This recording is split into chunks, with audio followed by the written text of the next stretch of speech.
Hey coin collectors, it's DC on the Big D, and it's the 1986 United States Washington quarter, and we've got some beauties right here. This one on top, of course, is the Philadelphia one, and you can see that P on there. Big dent in there. Sometimes the mint mark hits so hard it actually dents the coin like it did there. Then there's a D over here. And then way at the end, we have the S for the San Francisco Mint. So Philadelphia, Denver, San Francisco, and of course the San Francisco Mint. Look at the shine and color on that. That's a proof coin from the San Francisco Mint, which means it wasn't put out into general circulation. You could only buy it in a proof set, and those are specially made and specially designed coins. So let's take a look at this Philadelphia one right here. And let's focus a little bit on the color on this one. You see we got a little tiny scratch here, got a little scratch there.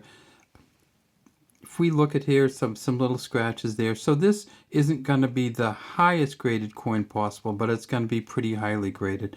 This is a circulated or circulating coin. In 1986 at the Philadelphia Mint, they made 552 million Philadelphia quarters with the P Mint mark. They are a 75% copper, 25% nickel blend for this outside front and back, and a 100% copper center. For the Philadelphia Mint, the auction record is $2,880 from Mint State 67 from Heritage Auctions in 2019. A Mint State 65 will be worth about $20. There's plenty of them around. And a Mint State 67 Plus worth about $3,000, and that's the highest grade that they've ever found, the Mint State 67 Plus.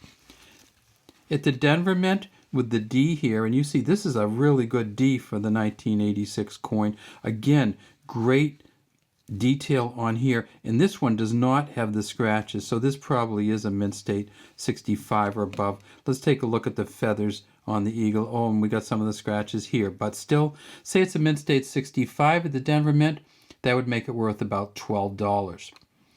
They made 504 million, and the auction record is $900 for Mint State 67 from eBay.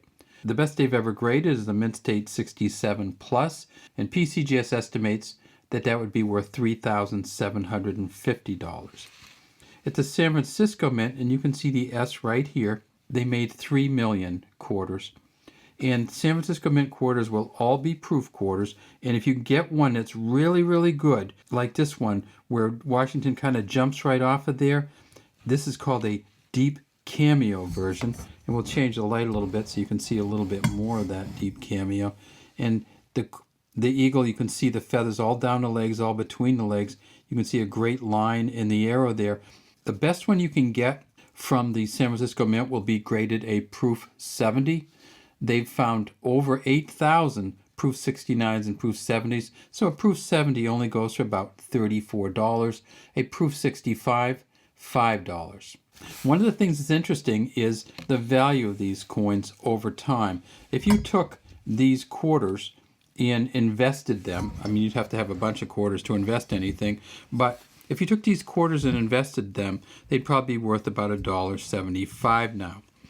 In 1986, with 3 quarters, you could get a hamburger from McDonald's. You couldn't get a Big Mac because that cost about $1.60, but you could certainly get a hamburger from McDonald's that probably cost about 60 to 70 cents. So if you had 3 quarters, you would get 15 cents change back. On the back of the coin, if you want to figure out the grade, one of the first things you do is look right here on the eagle's chest and legs, because that's the part that sticks out the most off the coin. And you can see these are a little bit worn and a little scratched, but this is not wear on this coin from people touching it so much. The coin was just not stamped that well, and you'll see a lot of that from 1986. So you look for the feathers up here, and you'd like to have them go all the way across the chest.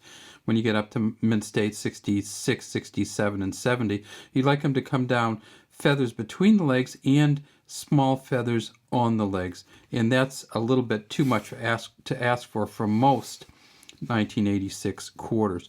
You also want to look at this arrow down here and see the line through the center of the arrow, see some definition in the arrows and the tail feathers that come down below the sheaf of arrows that this eagle is holding. And you can see on this one the printing is magnificent.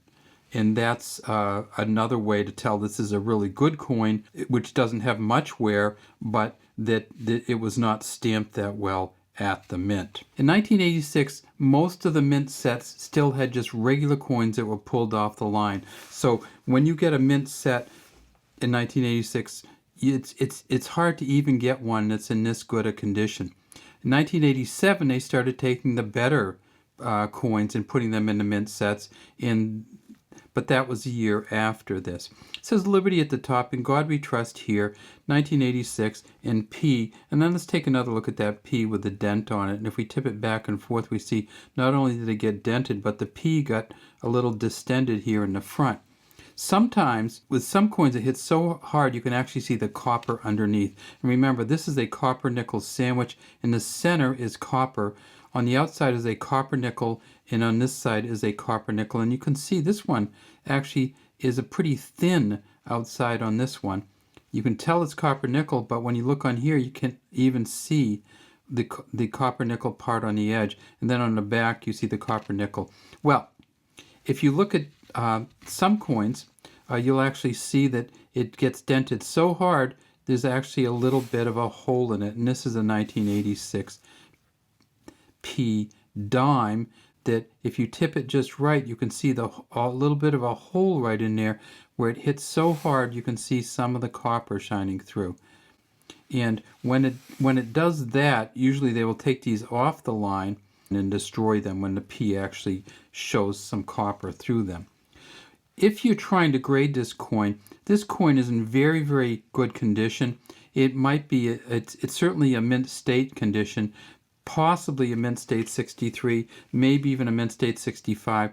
The way you do that is you get a really, really strong light and you put it 12 to 18 inches away from the coin. Probably you need 75 to 100 watts. And you need to shut off all the other lights in the room. So only keep on your one or more lamps. On this one I can show you, I have one lamp over here on the left to get this part set up. I'll shut that off. I have one over here on the right to get the back and kind of push across the back, and I'll turn that off.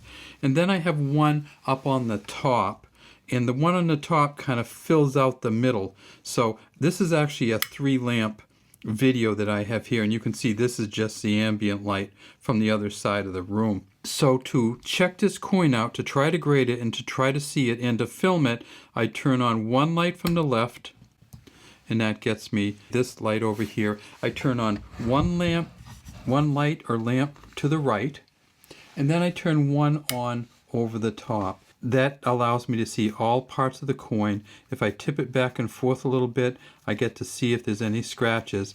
And if I can get it onto the back and tip it back and forth a little bit, I can see all of the leg feathers. So you want one or more lamps. You want them to be 12 to 18 inches away from the coin, and you want to try to illuminate as much of the coin as you possibly can.